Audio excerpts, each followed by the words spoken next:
Hi students, நான் உங்கள் maths teacher கவிஜி. இந்த யூனிவர்ஸ் நம்மை ஆசீர்வதிக்கட்டும். இந்த வீடியோவில் 10th maths chapter 5 coordinate geometry example 5.4 question பார்க்க போகிறோம். கொஸ்டின் பாருங்கள். If the points P, Q and R, so 3 points கொடுத்துட்டாங்க சரிங்களா. ஆர் கொலினியர்னு சொல்லியிருக்காங்க சரிங்களா. கொலினியர் அப்படின்னா என்ன அர்த்தம்? ஒரே லைனில் ஸ்ட்ரைட் லைனாக இருக்கக்கூடிய பாயிண்ட்ஸாக இருக்கலாம். இப்போ நமக்கு ட்ரையாங்கிள் அப்படின்னு என்ன அர்த்தம்? 3 வெர்டிசஸ் வந்து நமக்கு தனித்தனியாக இருக்கும், ஸ்ட்ரைட் லைனில் இருக்காது இல்லைங்களா. ஸோ அப்போ அது வந்து கொலினியர் அப்படின்ட்டாவே அந்த ஏரியா ஆஃப் ட்ரையாங்கிள் நமக்கு 0வாக இருக்கும். இதுதான் நமக்கு கான்செப்ட். ஸ்ட்ரைட் லைன் வந்து நமக்கு ட்ரையாங்கிள் க்ரியேட் பண்ணாது இல்லைங்களா. ஸோ அதனால தான் நம்ம வந்து என்ன பண்ணுறோம் அப்படின்னா equal to 0, area of triangle equal to 0ன்னு போட்டு ஆன்சரை நம்ம கொண்டு வரணும். அவங்க கண்டிஷன் ஒன்று சொல்லியிருக்காங்க பாருங்கள். அண்ட் இஃப் 2b + c = 4ன்னு ஒரு கண்டிஷன் சொல்லியிருக்காங்க. ஸோ இதை நம்ம யூஸ் பண்ண போகிறோம்.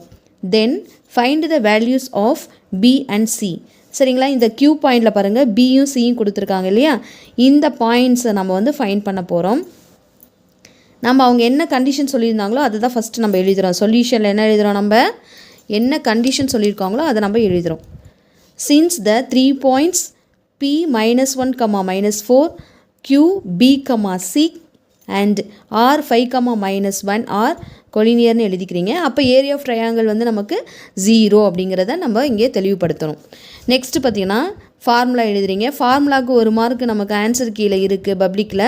அதனால் எப்போவுமே நீங்கள் ஸ்டார்ட் பண்ணால் இதை எழுதிடுங்க. நீங்கள் இங்கே 3 பாயிண்ட்ஸ் அப்படிங்கிறதுனால x1, x2, x3, x1, y1, y2, y3, y1 square units சரிங்களா. இப்போ இதையே வந்து இன்னொரு ஃபார்முலா கொண்டு வரணும். இதிலேருந்து நம்ம என்ன பண்ணுறோன்னா அடுத்த ஸ்டெப் x1 கிராஸ் மல்டிப்ளை பண்ணுறீங்க, x1ஐயும் y2ஐயும் மல்டிப்ளை பண்ணுறீங்க, ப்ளஸ் போட்டுட்டு x2ஐயும் y3 மல்டிப்ளை பண்ணுறீங்க. ஸோ அதை வந்து நம்ம இங்கே இதை பார்த்தே நம்ம எழுதிக்கலாம் சரிங்களா. x1 y2 plus x2 y3 plus x3 y1 close பண்ணிவிடுங்க. மைனஸ் ஸ்டார்ட் பண்ணுங்கள். நெக்ஸ்ட்டு டவுன் சைட்லேருந்து அப்போ x2 y1, x2 y1, x3 y2 plus x1 y3, x1 y3 சரிங்களா. ஸோ இந்த ஃபார்முலா எழுதிடுங்க. இதுக்கு 1 மார்க் இருக்குது. இப்போ தான் நம்ம வந்து சம்மை வந்து நம்ம கொடுக்க போகிறோம். ஏரியாவுக்கு பதிலாக நம்ம என்ன கொடுக்கணும்னு சொல்லியிருந்தோம்? 0ன்னு கொடுக்கணும். அப்போ இங்கே வந்து என்ன பண்ணலாம்? 0ன்னு போட்டுக்கலாம். இப்போ 1/2 இன்ட்டு இந்த நம்பர்ஸ் எல்லாம் நம்ம எழுதிக்கலாம். என்னென்ன நம்பர்ஸ் வந்துச்சு நமக்கு? -1, -4, b, c, 5, -1, -1, -4. நம்ம எதில் ஸ்டார்ட் பண்ணுறோமோ எண்டும் அதிலே தான் முடிக்கணும். இப்போ பார்த்தீங்கன்னா இந்த 2 இந்த சைடு போகும்போது நமக்கு என்ன ஆகும்? 2 × 0 0ன்னு மாறிக்கும். அப்போ இந்த 1/2 இங்கே போட தேவையில்லை. நெக்ஸ்ட் ஸ்டெப்பு 1 × c என்ன வரும் நமக்கு? -c. Next -b, 5 4s are -20ன்னு கிடைக்கும். மைனஸ் சிம்பிள் போடுறீங்க. நெக்ஸ்ட்டு -4b, நெக்ஸ்ட்டு +5c +1 ஓகேங்களா. நெக்ஸ்ட் ஸ்டெப்பில் என்ன வரும்னு பாருங்கள். இந்த டேர்ம் அப்படியே எழுதிக்கோங்க. -c, -b, -20. இங்கே ஃபுல்லாகவே மைனஸால் ஃபுல்லாக மல்டிப்ளை பண்ணிக்கலாம். மைனஸ் இன்ட்டு மைனஸ் ப்ளஸ், அப்போ +4bன்னு கிடைக்கும். -5cன்னு கிடைக்கும். -1ன்னு கிடைக்கும். அதனோட ஆன்சர் நமக்கு 0ன்னு தெரியுது இல்லைங்களா. இப்போ எங்கெங்கெல்லாம் சி டேர்ம் இருக்குது? இங்கே ஒரு சி டேர்ம் இருக்குது, இங்கே ஒரு சி டேர்ம் இருக்குது. அப்போ -6cன்னு கிடைக்கும்.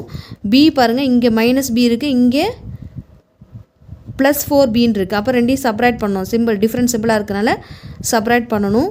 செப்பரேட் பண்ணோம்னா +3bன்னு கிடைக்கும். நெக்ஸ்ட் இங்கே வந்து நம்பர் பாருங்கள், இங்கே -20 இருக்குது, இங்கே -1 இருக்குது. ரெண்டையும் ஆட் பண்ணிங்கன்னா நமக்கு -21 இருக்கும். இங்கே 0 கிடைக்குது.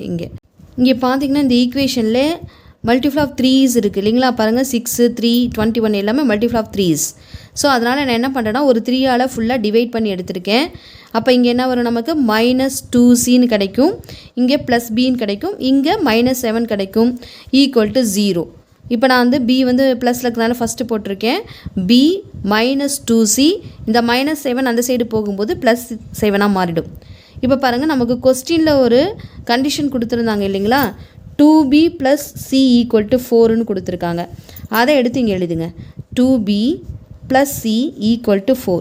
இதை வந்து நம்ம நம்பர் 2 ஈக்குவேஷன் எடுத்துக்கணும். சரிங்களா? இங்கே கம்பேர் பண்ணுங்கள். இந்த சியை இங்கே -2 இருக்குது கோஎஃபிஷியன்ட், இங்கே வந்து 1 இருக்குது. அப்போ நான் என்ன பண்ணுறேன்னா ரெண்டாவது ஈக்குவேஷனை நான் வந்து 2ஆல் மல்டிப்ளை பண்ணால் எனக்கு ஆன்சர் கிடைக்கும். ஃபஸ்ட் ஈக்குவேஷன் எழுதிக்கோங்க, b - 2c = 7 அப்படின்னு. செகண்ட் ஈக்குவேஷனை மல்டிப்ளை பண்ணிங்கன்னா 4b + 2c = 4 2s are 8ன்னு எழுதணும் இல்லைங்களா? இது வந்து நமக்கு நம்பர் 3 ஈக்குவேஷன். இப்போ இது ரெண்டையும் நமக்கு சால்வ் பண்ணுறோம் அப்படின்னா இந்த டேர்ம் கேன்சல் ஆகிடும். இது ரெண்டையும் ஆட் பண்ணிங்கன்னா 5bன்னு கிடைக்கும். 8 + 7 வந்து நமக்கு 15 கிடைக்கும் இல்லைங்களா? அப்போ பியோட ஆன்சர் என்ன நமக்கு கிடைக்கும்? 15 / 5. எத்தனை டைம்ஸ் இருக்குது? 3 டைம்ஸ் இருக்குது. சரிங்களா? ஸோ அப்போ பியோட ஆன்சர் நமக்கு 3 அப்படின்னா சப்ஸ்டியூட் b = 3 in 1. ஃபஸ்ட் ஈக்குவேஷனில் நம்ம என்ன பண்ணலான்னா ஃபஸ்ட் ஈக்குவேஷனில் பாருங்கள் நம்ம என்ன பண்ணுறோன்னா பிக்கு பதிலாக 3ன்னு சப்ஸ்டியூட் பண்ண போகிறோம். பாருங்கள் இங்கே இருக்குது ஃபஸ்ட் ஈக்குவேஷன். 3 - 2c = 7.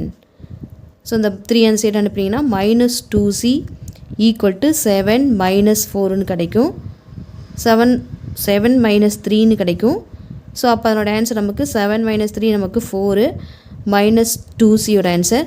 அப்போ எனக்கு c மட்டும் வேணும் அப்படின்னா 4/- 2ன்னு போட்டுக்கலாம். அப்போ ஆன்சர் நமக்கு -2. சரிங்களா? அப்போ therefore c = -2ன்னு நமக்கு கிடைக்குது. சரிங்களா? Thank you students.